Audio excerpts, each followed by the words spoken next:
Welcome to 5 Minute Bible, your daily guide for your daily reading. Today's July the 5th, and we'll be looking at 2 Kings 12 through 13 and 2 Chronicles 24. Now yesterday, Ahab's house was extinguished beneath the fiery judgment of God, while David's house survived through a hidden child. And today that preserved child becomes the king. Under the guidance of Jehoiada the priest, Joash the child repairs the temple and restores its worship. But after Jehoiada dies, the king abandons the Lord, and he strips the house that he once repaired, and he murders the prophet who once called him back. Meanwhile, Israel continues beneath oppression, and Elisha's ministry draws to a close. And yet, even amid failing kings and from beyond the prophet's grave, God demonstrates that his covenant mercy and life-giving word never fails. Joash becomes king of Judah at just 7 years old and does what is right throughout the years that Jehoiada is instructing him. He becomes especially concerned that the temple, damaged during the years of Baal worship and royal apostasy, should be repaired. After early delays, a chest is placed near the altar to receive the people's offerings. Skilled workers restore the house of the Lord and strengthen its structure and return it to its proper use. But 2 Chronicles 24 reveals what happened after Jehoiada dies. Judah's leaders flattered Joash, and he listens to them, and the people abandon the temple, and then they return back to their idolatry. God then sends prophets to warn them, including Zechariah, the son of Jehoiada, standing in the temple court. And Zechariah declares that because Judah had forsaken the Lord had forsaken them, and yet Joash orders him to be stoned. The king who was hidden, protected, instructed, and crowned through Jehoiada now murders his own son in the very house where his own life had been preserved. Under Syrian pressure, the treasures of the temple are surrendered. A small invading force humiliates Judah, and Joash is left wounded. His own servants eventually assassinate him. This is how his life ends.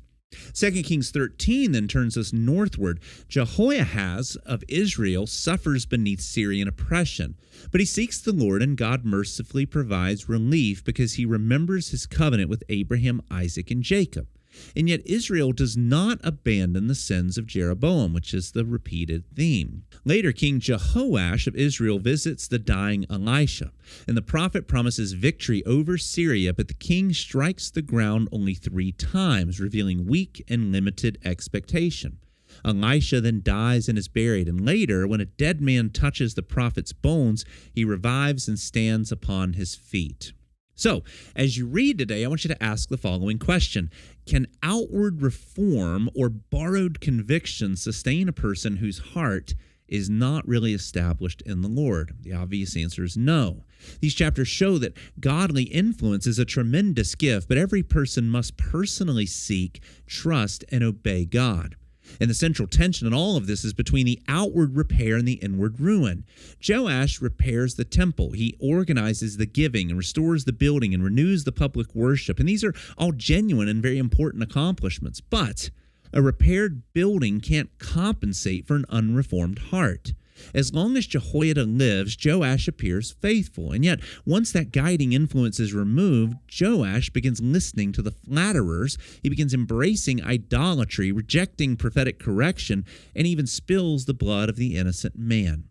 The tragedy becomes even sharper because the temple traces the entire course of Joash's life.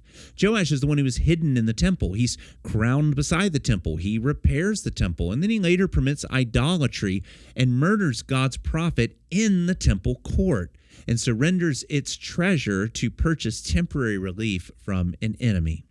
The man who restored the house never gave his whole heart to the God who inhabited it.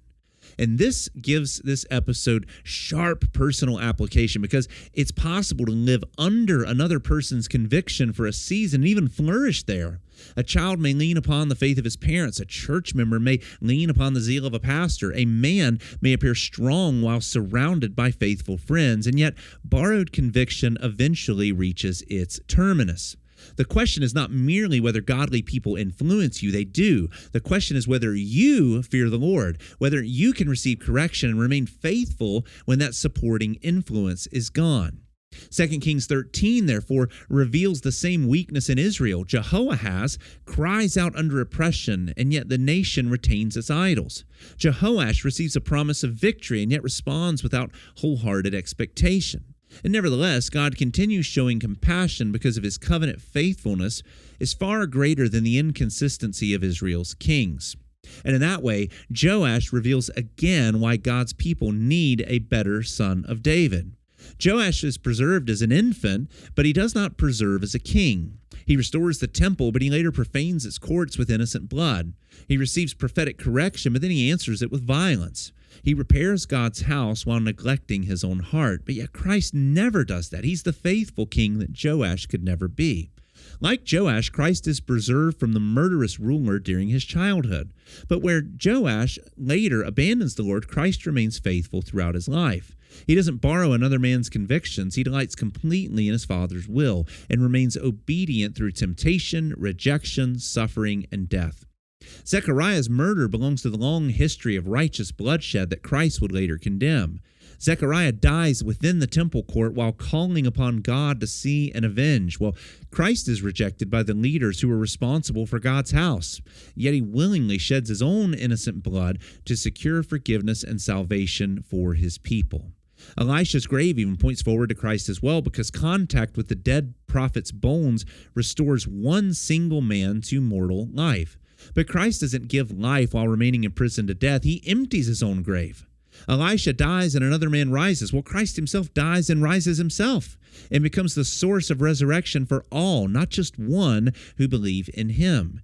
And these chapters repeatedly show us how human servants passing away and human kings proving inadequate do not thwart the plans of God. Jehoiada dies, Elisha dies, Joash falls, Israel remains weak, and yet God remembers his covenant and his continuing work all throughout the generations. And Jesus Christ, the final prophet, faithful priest, and eternal king, has come. He lives forever, preserves his people completely, and possesses resurrection power that no grave can ever exhaust. So as you read these chapters today, I want you to notice the tragic movement of Joash's life. He's preserved in the temple, crowned in the temple, repairs the temple, strips the temple, and murders God's prophet in the temple. And yet, beside the story of spiritual death stands Elisha's final sign of resurrection life.